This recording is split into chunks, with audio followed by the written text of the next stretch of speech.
Hey everybody, welcome back. In this video, we're going to be talking about where to spend tokens. With the change to series drops being on a schedule, meaning there is no schedule anymore, it becomes even more important to know when and what to spend your tokens on. These are obviously limited to series 4 and 5 in game, and some of those series 5, being that they're big bads, can be more obvious to spend on, but prioritizing them can matter as well. So I've made a graphic to help to aid in that process, and we're going to go over that at a high level and also look at it with some data behind it so you can understand why I've made some of these decisions. Certainly some of it is a gut feel, but I did look at some average cubes per game on this as well. That token graphic also ties in with the free series 3 guide that I've also made. I did do an update on this, so we'll jump into that, especially given that a couple of cards ended up not dropping. And you'll probably know pretty quickly only 2 of those series 3 drops ended up making it on this list at all. A disclaimer I want to put on this before you talk about spending tokens: unless it's a big bad or you're a big time spender in the game with a bunch of tokens, I would be weary buying any new cards or series 5 cards at all because they are very expensive. It used to be easier to hold off, but now with them holding cards back, it does become a little bit harder, which is why I've done this video and these graphs. So let's jump in. I'm not going to spend a lot of time on the free series 3 guide because this is just an update. I did change the graphics slightly to make it a little bit more intuitive of go, maybe don't go, and stop. Thank you for those who suggested it. I've heard both ways, but hopefully this goes over well. The way this is set up is the top section is you definitely would want to claim these cards as a free series 3. The next one probably should. I would like heavily consider it. And then the maybe is like,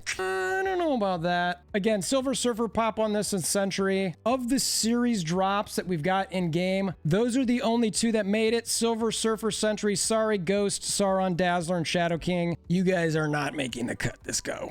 You lose! The only other comment I do want to make is I am leaving Wave in a must-buy situation. I think that she is still a solid card, and I've been playing with some ramp decks with her, and an Odin and Sandman is sort of a backup. Especially with the Sarah Kitty type meta, it can be pretty solid. But this video is about the Token Shop series guide. So we've got a series 4 and 5 guide. I've highlighted the cards as either permanent series 5 or a series 4 card. So if it doesn't have an outer glow to it, that means it's series 5. And those are the ones that are going to cost 6,000 tokens. And again, I've got the sections pretty much the same, where it's a must buy maybe and a don't buy. Don't is sort of a heavy guarantee don't do this. It's a little bit looser than that, but I wanted to sort of have it stick out a bit as don't do this. I do prioritize the top row versus the bottom row and left to right to give a little bit of a guide. Again, it is not a science. So in this one, Kang and Stature, I think, are a little bit better than Jeff and Kitty. And then I think maybe Kang or Jeff are a little bit better than maybe Stature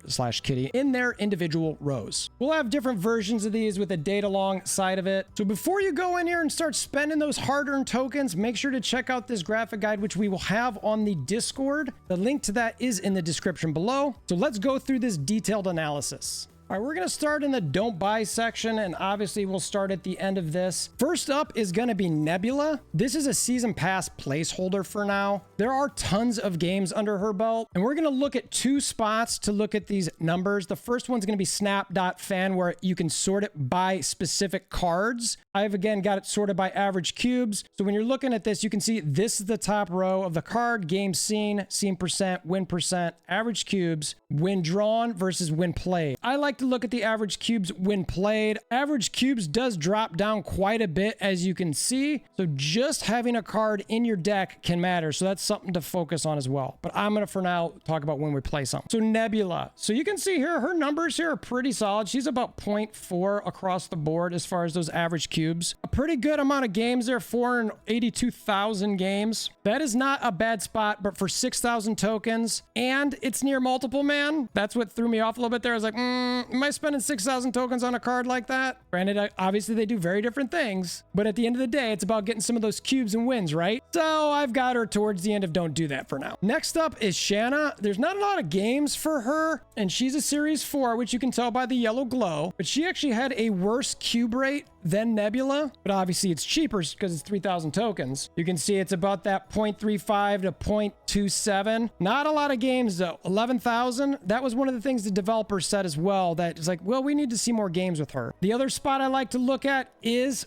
on untapped.gg. I've got some filters in here for the latest patch. Cards including Shanna, Pool 3, ranked 70 to 99. I am not doing it above Infinite for now because of that whole people just screw around thing. Oddly enough, there are some pretty good cube returns on these, but again, low games, low games. You can see it is not enough games to get a good feel here. So there might be some potential for her to move up, but these are some decks that you can look at with her to sort of get some additional points on. And you'll probably note that most of these have Khazar to go along with it, which I think makes a lot of sense. And while none of these have Dazzler, I think Dazzler is an option if you really think you're going to fill up all of the locations. Next up, we've got Nimrod, another Series 4 card. His cube rate, again, isn't going to be that great when we look at it. He's specific to a Destroy archetype. I just think he's sort of a clunky card. With the late play at 5, it just getting 5 points in a couple other spots and needing to destroy it, I don't know. It feels like it maybe should be worth a little bit more or cost less to get it out there a little earlier and maybe break it up a couple times. As you can see here, though, a 0.45 when played, a 0.27 when just having it in deck, when drawn a little bit higher. Small amount of games, again, only 59,000 within this particular period, but I'm just not a giant fan of this card at the moment. And the higher volume games on this, the cube rate's pretty low. There is some that have it a little bit higher, but there's a very, very small amount of games looking at that. And they have Galactus. Next up, we've got Snowguard. I think this is sort of a no-brainer for being at this list. It should probably be all the way on the right end, to be honest with you. I would much rather spend on Shanna over Snowguard at all. Whatever, it's at the bottom. And there are so few games played with Snowguard that there's actually no data on it. I think this card should just already be Series 3, frankly. Next up, we have Stegron. I think this card is actually a cool, fun card, but there are not going to be a lot of games that we're going to look at for this card. Again, under 6,000 games, not just a little bit higher than Snowguard. Really low cube return rate when played. Even when in drawn, it's low, and in deck, it's very low. Very small sample size here, but for the time being, I just think the RNG with Stegron on which card it hits and which direction it goes. This is a very situational card that I would not be spending 6,000 tokens on. Next up, we've got Howard the Duck, who just dropped. I am saying don't buy on this mainly because of the cost. I do like this card, generally speaking, to get more information. And because it's a new card, we're not going to have a lot of data behind it. Again, just over 6,000 games in this case, not even 0.1 cubes all the way around, or at least when played, and then just above 0.1, whether in drawn or in deck. But at a 6,000 clip, that's not very good. I'd love to see how this data improves with more games behind it, but it makes you question whether the card's going to bring you all of the information that you need and if it's going to be a worthwhile card. And for that reason, I'm going to leave this on the don't buy section. Next up is Master Mold in the don't buy section, a Series 4 card. So this one, we're talking about 3,000 tokens. I did think about moving this up a section because I think he can be very limiting to your opponent. It's a very impactful card giving those 2 Sentinels to your opponent, but I had to rank it lower because of the cube rates, which we'll get into. But this goes great with a deck like Darkhawk, which is really into the meta, and obviously also staying Series 4. You throw in Scorpion, Widow, anything that can sort of give your opponents problems, bounce Iceman. Master Mold can be a big time problem for people. Throw Ronin in your hand. But like I said, I had to lower it. It's about 10,000 games, but at a 0.17 when played and a 0.15 when in deck, that is not very good. I mentioned Darkhawk and Ronin.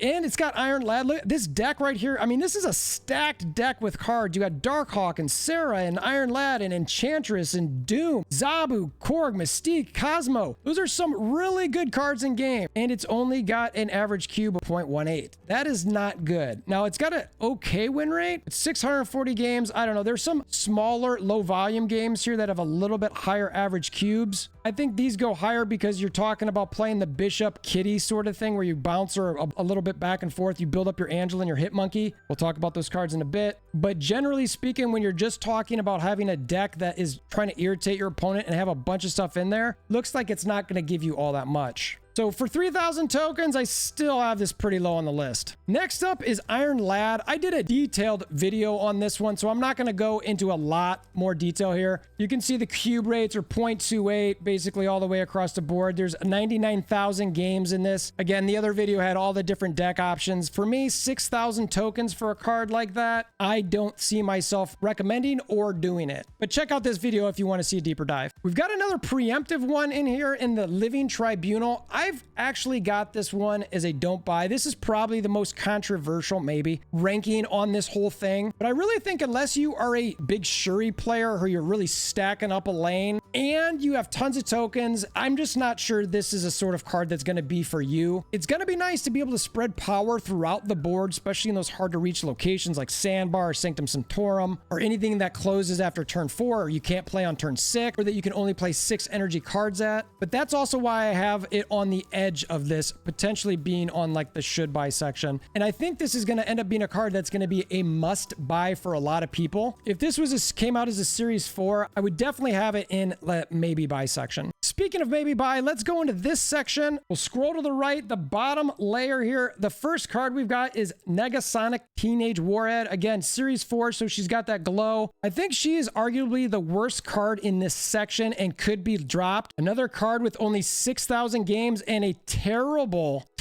cube return. So this one is not necessarily just about the numbers. And every once in a while, I got to put one like this in here. I think Negasonic is a super strong tech card. So I'm putting this here more on gut feel with an ability to improve that cube rate return. I really like the idea of putting something in a spot that you're already maybe up if you have priority and blowing up whatever your opponent might place there. I could be wrong on this one. We'll see. Maybe she drops down. She might. I wouldn't be surprised if she goes to series 3 fairly quickly, but I think they really do want to see more games with her before they do that. Next up is Kitty. Now, I think pretty much everybody who's playing probably already has Kitty, but for new players, I have her in this maybe buy section, and the only reason is because it costs 6,000 tokens. She's amazing. She's a great card. She's all over the place right now, and I think she can get so huge. But when you've got Killmongers out there, you've got Waves out there, you got Sandman out there, I just couldn't necessarily justify it being much higher. There's been a ton of games already with her for 50,000 or 51,000 games. Okay, cube rates here, 0.38 when drawn, 0.27 when in deck. That's not bad. It's not good. It's not bad. But that's the reason she's in this section. Next up, we've got Jeff. He's probably one of the cards that a lot of people say he might be one that's justifiably worth spending 6K tokens on, mainly because of his adaptability and to be able to get into lanes like Professor X. But given that it's only a rare situation you can do that, Space Throne, I don't know if I'd really rank him that much higher for 6,000 tokens. Personally, I've got my eye on him for 3,000 tokens, but 6, I am a little bit more frugal than that, so I had to leave him in this section. Jeff does have a pretty good cube rate return at 0.46.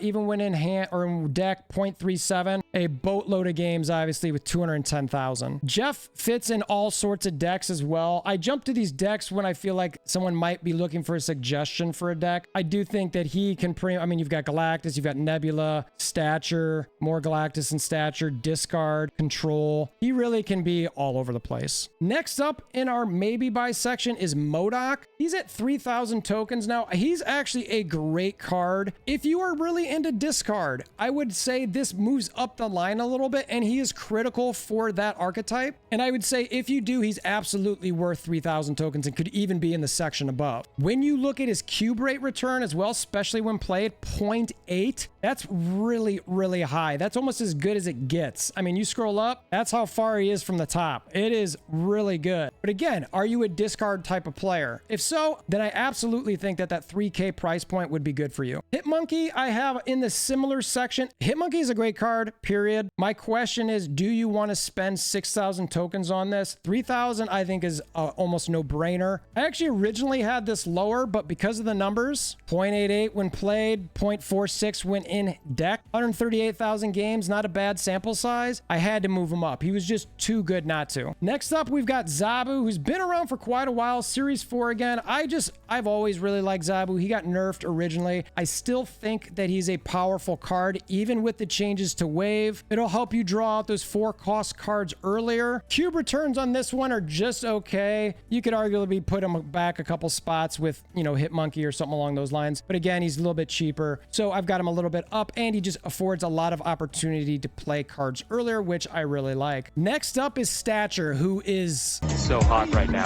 3K tokens. She's got a great cube rate return. It's hard to argue against not spending for her. I was lucky enough to get her in a draw, and similar to some of these other Series 4 cards, part that I don't like about the non-schedule is it would feel real bad to spend on one of these 3,000 tokens and then next month have them drop to Series 3. It's just one more reason I don't understand why they don't have a schedule for it. My recommendation to them is if they don't want to have a schedule, they should at least give players a 2 to 3 month window saying this card is definitely not going to drop in the next 2 to 3 months. So that way people can at least say, you know what, I am not going to wait that long, so I'm going to buy it before it drops, and I feel good about it. To be expected, a great win rate, great cube rate when played, almost 0.8, 64% win rate. Not a lot of games, 128,000, but that's top notch. If for some reason you're not familiar with Stature decks, and again, these ones show a little bit different numbers, but 0.3, 59% win rate. This one's a 0.34. You're going to see a lot of decks with Darkhawk. Obviously, you need the Black Bolt to help. Some people are playing it with Moon Knight. You can throw her in your own discard decks. I'm seeing some hella discard decks with her in it. It's all very, very interesting. These low volume games have much higher cubes, but again, low volume. My guy, Kang the Conqueror, the lowest, sadly, the lowest of the big bads. I still really like Kang, but given the cube returns, which we're going to get to in a second, I just could not justify him any higher. I actually think Kang needs a slight rework. I tweeted at Glenn Jones today asking if it's something they were thinking about. I'm not sure if he'll respond or not. My suggestion is maybe for Kang, regardless of when you draw him, but when you play him, you still get an additional draw from your deck. The only way you can get that to happen is if you draw him, say, on turn 5 and play him on turn 5, or if you draw him on turn 6 and play him on turn 6. Then you get that added card you didn't know from your deck. If you get them in the original fold or turn 4 and don't play them until later, you don't get an additional card into your hand because of using that. So maybe that's something they could think of fixing that might make him used in more decks and feel a little bit more valuable. But his win rate, even when played, is 0.32, not very good. Really, really low amount of games. I've used him a lot to get to infinite. It helps me save cubes sometimes, but I have lost games where I've snapped and thought I had something figured out. And then sometimes, even when I think through what they did and maybe how they change it, there are times where you get in a loop of overthinking and it can cause you some cubes. So while I'm still in the Kang gang, I have him as a maybe buy. So now let's go look at the must-buys. The first one I have in this, and it pains me a little bit, is Galactus. I actually would have had him in the maybe buy sections, but the numbers, at least on the individual cards, I had to have him higher. Now, these numbers are when he's played, and I still think he is really easy to anticipate and really easy to counter, and he requires a number of other cards to really succeed in, one of which we'll talk about here in a second with Null. But at a 0.97 cube return when played, that's pretty hard to ignore. Now, the average cubes drops a lot when having it in deck. And again, like I said, it requires even some Series 4 cards. This is where I cough and say null. It's still hard to not say this is a must-buy card. It's just a really high cube rate when played. Now, he does take a certain play style, and remember, he gets talked about a lot as far as potential changes in the future, but it seems like Second Dinner doesn't know exactly what to do with it. And based on whatever metrics they have, which are obviously slightly different than whatever we see here, it isn't as impactful to the meta as what the rest of us feel. And if you're unfamiliar with what cards they have for a Galactus deck, here's some different ones. You always see the Yondu and Wolverines, the Doc Ox in there, the Nulls, the Electros to ramp, Wave to help ramp. Those are your 2 ramp cards that you typically carry in this. Spider-Man can be a pain in the butt. Chavez to help thin that deck out. You've obviously got Death, Destroyer to potentially clear lanes.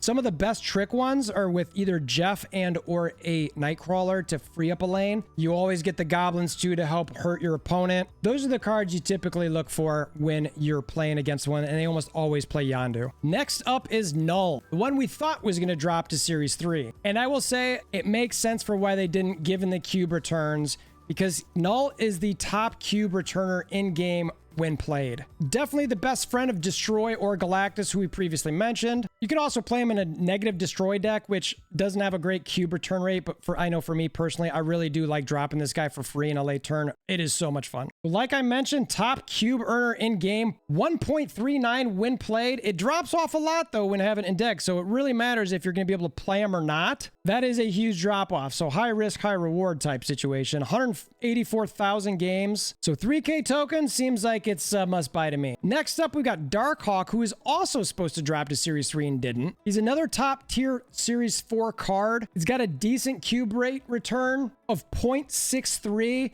61% win rate. Even when in hand, the return on cubes, even when you don't draw them, is pretty solid at 0.4. Again, a huge games. A lot of games played with 235,000. And really, it's about just having so many decks that do well with Darkhawk. You see them all over the place with Bounce. Stature is a big spot. Regular Darkhawk decks. Low volume games over here, but again, these decks do really well. So Darkhawk, I've still got in the must-buy section. Now, I will say that even though he fits in all of these different decks and takes cards that aren't too hard to get, like Korg and Rock Slide, Widow, Master Mold, by the way, who we mentioned earlier, they all go well with him. And I'm saying he's not a bad buy for 3K. I personally am still sort of holding off on it. I might change my opinion on that, but for now, I'm leaving it as is. And keeping my fingers crossed for a ladder pull. All right, our final two must-buys, both big bads. First one we're going to cover is Thanos. While he doesn't have the greatest cube return on this list, given that he is a big bad, he's never going to drop, and he opens up a lot of different deck options, I really like him in the top section here towards that top end. He's just a top tier must-buy card. Individual cubes when played, 0.57, but again, he's not necessarily about just when playing, but you will see when in deck, it drops off quite a bit there.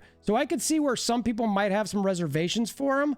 So to me, this is also about which decks he might be in and affording you some opportunity to do some different things. Now you will see some really low average cubes here. It is sort of insane with this. The Thanos control is something people like a lot. And then you will come down here to the low volume games and see some higher cubes. I think Thanos is one of those cards where people talk about, well, don't you need a bigger sample size, or don't you need people who actually know how to play the card before you look at certain data? Thanos can be a difficult card to play, just given how the stones come out and then actually playing them in certain orders or in certain locations. I like the concept of Thanos and getting cheap cards out there and also using Killmonger potentially to get some death on the board for super cheap. And last but not least, I have in the top spot for now, High Evolutionary.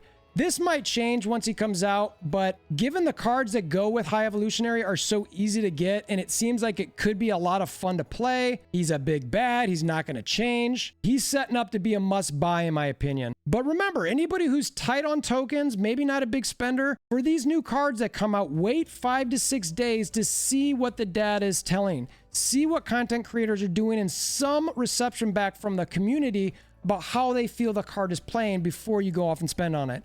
You've waited this long for High Evolutionary, 5 or 6 more days isn't going to kill you. You'd hate to spend 6K tokens and the card be a flop, right? And there are some pretty easy ways to counter them. Luke Cage. Now, you'd probably have to play your Luke Cage as the opponent to High Ev before A-Bomb gets the benefits of it, which would be maybe turn 5, which leaves you susceptible to an Enchantress or a Rogue. And that's going to be where that's at. That's where the balance comes is, okay, well, they got their A-Bomb out for free now because I waited to play my Luke Cage, but I get all those points back. So it's going to be about ready to counter those counters and seeing how he plays out. But again, just wait. I think there's a lot of potential for him. We'll cover some decks here in the very near future because he's coming out very soon. So those are our two graphics that we have, one for the free Series 3 guide and the other for buying or spending tokens on the Series 4 and 5 card. And again, it becomes very difficult not knowing when they're going to drop. And for me personally, I tend to be a little bit more conservative and want to be able to save tokens for buys that I know I want to get. I always want to be in a situation where I've got what I need versus taking a risk on something that might not be as good. So I hope this video has been helpful for you. I will have these graphics on my Discord in the Snap resources section. The link to the Discord is in the description below if you want to come and join. If this video has been helpful for you at all, please consider hammering down that like button, clicking the notification bell if you want to share with your aunts, uncles, nieces, nephews, neighbors, grandma, grandpas. Always appreciate that. Until next time, I hope you have a wonderful day.